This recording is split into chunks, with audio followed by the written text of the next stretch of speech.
Hello, students at Ben Holt. Welcome to the first Bobcat movie review. Today we will be reviewing The Perfect Date. We are here today to talk about Netflix original film The Perfect Date, starring Noah Centino and Laura Morano. It's about a high school student that introduces an app to offer his services as a fake date to make money for his dream college. When he develops feelings for someone, his plans get ruined. I'm Jesus Cervantes, I'm Matthew Samana. and today we're going to be talking about the perfect date. So, Matthew, why don't you start off? Why don't you tell me what you thought of the film? My thoughts on the film. I think it's a pretty good film from my perspective. I'm not sure how about from other people's perspective, but there's a lot of things I think, or some things that should be improved on, like maybe some character developments. We don't know much about. We don't know much about some of them as much as the main characters, and then there are a lot of side characters that were like not really put into the film, like Brooks Radigan's best friend. No, I forgot his name, but he is not much mentioned a lot, only in some parts of the film. But overall, I think it's pretty good. Yeah, I thought that this movie was extremely okay. I don't think it was a bad film. I don't think this was a terrible film. I just think that this movie had a lot of potential to be something more than it was. And I was kind of disappointed because, this is a really unique idea. And it came off as just, another rom com for Netflix. One of the things that I thought the movie did really well was the third act. The third act of the film was actually a really huge redeeming quality for the film. I'm not going to say what happens, but I thought that third act was, a lot more structured and it had a lot more of a unique ideas in the first two acts. Um, Overall, I think that the film was a little fast paced, but at the same time, it was also a little boring at times. I wasn't really interested in the characters. Compare it to a film like The Edge of 17 or Love, Simon. I love those two movies, and what those two movies have is good character and good character motivation. And I care about those characters in those films. And with this film, I didn't really care about Noah Cimino's character, Brooks Radigan. I didn't really care about his college application or that the fact that he wanted to go to Yale. He came off as really unlikable, and I think that's one of the reasons why the movie was the way it was because of that reason, his character. I don't think that Brooks that I'm sorry.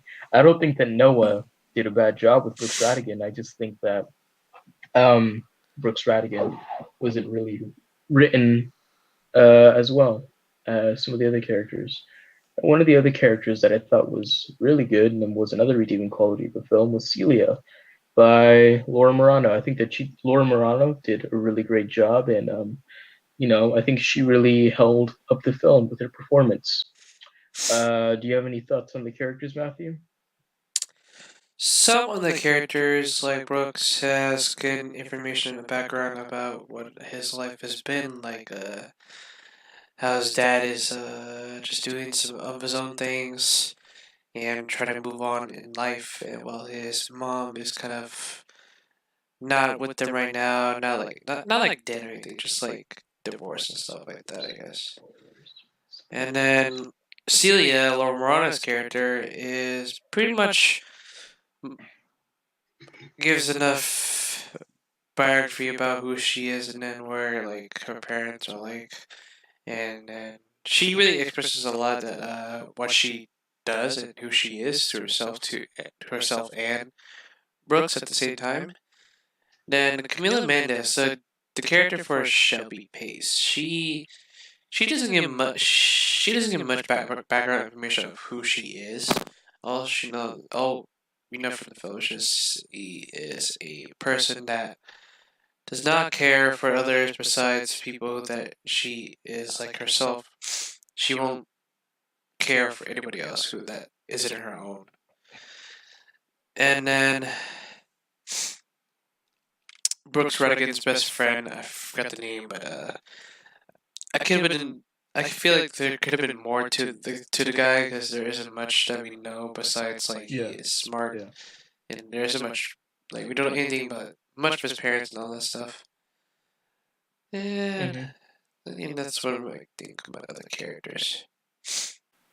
Yeah, one of the other criticisms that I had about this film was that they set up some, plot lines and they don't really follow through with it, or they don't go in depth as much as they could.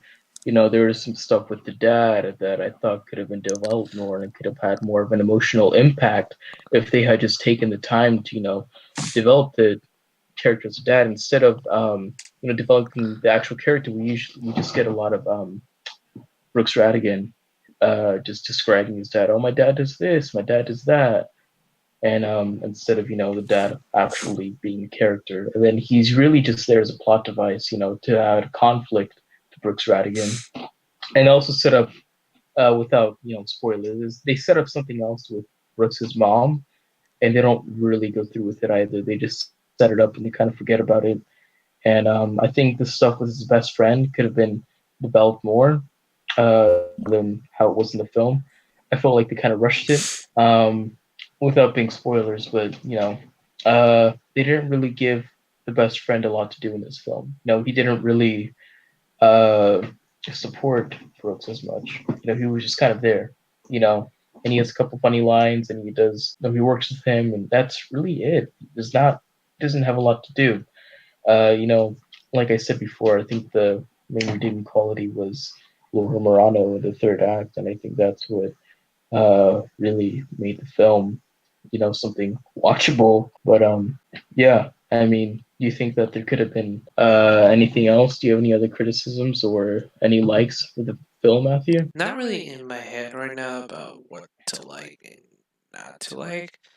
I'm guessing some like how well they kind of put thought into the story plot, like how Brooks used the service app to do his work, just like having that dating service app thing for a while, even though his best friend made it. But I think that's all I'm gonna say.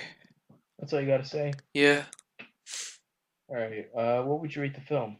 for me, I'll rate the film 6 out of 10. Yeah, obviously because there isn't for me there isn't. I really like to learn about most of the lore or slash background information about characters. Even if it's not long, but I do want to learn more about uh, some of the characters' parents or story of where they gone or what they've been through. Yeah. Well, Yeah. you For me, are you saying something? no. Well, yeah, I was asking. What about you? What would you rate it? Oh, okay. Yeah, I think for me this the same too. I think I would give it a 6 out of 10. As for recommendation, I would recommend this movie if this is your kind of film. If you like a cheesy rom com, I think this is a film for you. If this isn't really your thing, then I wouldn't bother checking it out. But it's not a bad film. It's an okay film with an okay story, and I think that's really it. I mean, nothing is horrible about it. I don't think anything was terrible. I just think that this film had a lot of potential and didn't really fulfill to its most potential. So yeah, that's what I had to think about the film. That's what I thought about it.